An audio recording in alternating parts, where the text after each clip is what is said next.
Hello viewers, আসসালামু আলাইকুম। রাব্বি spicy কিচেনে আপনাদেরকে স্বাগতম। আজকে আপনাদের সঙ্গে খুবই সুন্দর একটি রেসিপি শেয়ার করতে যাচ্ছি। রেসিপিটি হলো বুটের বরফি। ঘরে থাকা মশলা দিয়ে কিভাবে বুটের বরফি তৈরি করবেন এর পুরো প্রসেসিং আজকের এই ভিডিওতে আপনাদেরকে শেয়ার করব। না টেনে পুরো ভিডিওটি দেখুন আর উপভোগ করুন সুন্দর এই রেসিপিটি। বুটের বরফি তৈরি করার জন্য হাফ কেজি বুটের ডাল নিয়েছি। ডালটাকে আমি 1 ঘন্টা আগে ভিজিয়ে রেখেছিলাম। এখন ডালটাকে ধুয়ে প্রেসার কুকারে দিয়ে দিচ্ছি সিদ্ধ করার জন্য। দিয়ে দিলাম পরিমাণ মতো পানি। ডালটা যাতে ভালোভাবে সিদ্ধ হয়ে যায় আপনারাও পরিমাণ মতো পানি দিয়ে দিবেন। এখন আমি অ্যাড করে দিচ্ছি সামান্য একটু লবণ দিয়ে ভালোভাবে সিদ্ধ করে নিব ডালটাকে। তো আমার ডালটা সিদ্ধ করা হয়ে গেছে। আমি 2 প্লেটে নিয়েছি ঠান্ডা করার জন্য। যখন ডালটা সিদ্ধ হয়ে যাবে তখন এটাকে ব্লেন্ডারে দিয়ে ভালো করে ব্লেন্ড করে নিতে হবে। তো আমি ব্লেন্ডারে দিয়ে দিয়েছি অলরেডি। ব্লেন্ড করার জন্য সামান্য পানি ইউজ করতেছি যাতে ব্লেন্ডটা ভালো হয়। অবশ্যই আপনারা সামান্য পরিমাণ পানি দিয়ে দিবেন, তাহলে বুটের ডালটা ভালোভাবে ফিনিশিং হবে। তো আমি ব্লেন্ড করে নিচ্ছি, দেখতে পাচ্ছেন সম্পূর্ণটাই আমি ব্লেন্ড করে নিয়েছি। দেখুন কত সুন্দর হয়েছে ব্লেন্ড করা বুটের ডালগুলো। আপনারাও এরকম করে ভালোভাবে ব্লেন্ড করে নেবেন। তো এভাবে ব্লেন্ড করে নেওয়ার পর আমি এখানে কিছু গোটা মশলা ইউজ করব।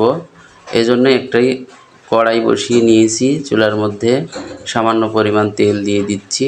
আমি এখানে সয়াবিন তেলটাই দিয়ে দিলাম সামান্য পরিমাণ। এর মধ্যে এখন অ্যাড করে দিব 1 চামচ ঘি। বরফি বানানোর ক্ষেত্রে অবশ্যই আপনারা ঘিটা ব্যবহার করবেন, তাহলে বরফিটা কালারফুল হবে এবং টেস্টি হবে। তো এর মধ্যে গোটা মশলাগুলো দিয়ে দিচ্ছি। 3 টুকরো দারচিনি নিয়েছি, 4টি সাদা এলাচকে থেতলিয়ে নিয়েছি এবং 4টি তেজপাতা দিয়ে দিলাম। গরম তেলের উপরে যখন মশলাগুলো এরকম ফুটতে থাকবে, তারপরে এখানে অ্যাড করে দিতে হবে ব্লেন্ড করা সেই বুটের ডালগুলোকে। একে একে সব ডালগুলোকে আমি দিয়ে দিচ্ছি। তো আপনারাও আমার মতো করে দিয়ে দিবেন। ডাল দেওয়া শেষ, এখন দিয়ে দিচ্ছি পরিমাণ মতো চিনি। আমি এখানে 3 টেবিল চামচ চিনি দিয়ে ভালোভাবে নেড়ে নিচ্ছি। চিনি দেওয়ার পর এরকম করে লাড়তে হবে। লাড়া কোনোভাবে থামানো যাবে না, লাড়া থামালে লেগে যেতে পারে। লাড়তে লাড়তে এক সময় এরকম যখন হয়ে যাবে তখন আমি মিষ্টিটা চেক করে নিব। তো মিষ্টির পরিমাণটা আমার কম হয়েছে, এজন্য আবারও সামান্য একটু চিনি দিয়ে দিচ্ছি।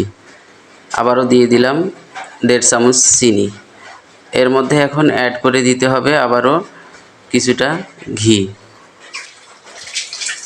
আমি অ্যাড করে দিচ্ছি সামান্য একটু ঘি, দেখতে পাচ্ছেন। আমি এখানে আবারও 2 টেবিল চামচ ঘি অ্যাড করে দিচ্ছি। ঘি অ্যাড করে দেওয়ার পর ভালোভাবে নেড়ে এরকম পানিগুলোকে শুকিয়ে নিতে হবে।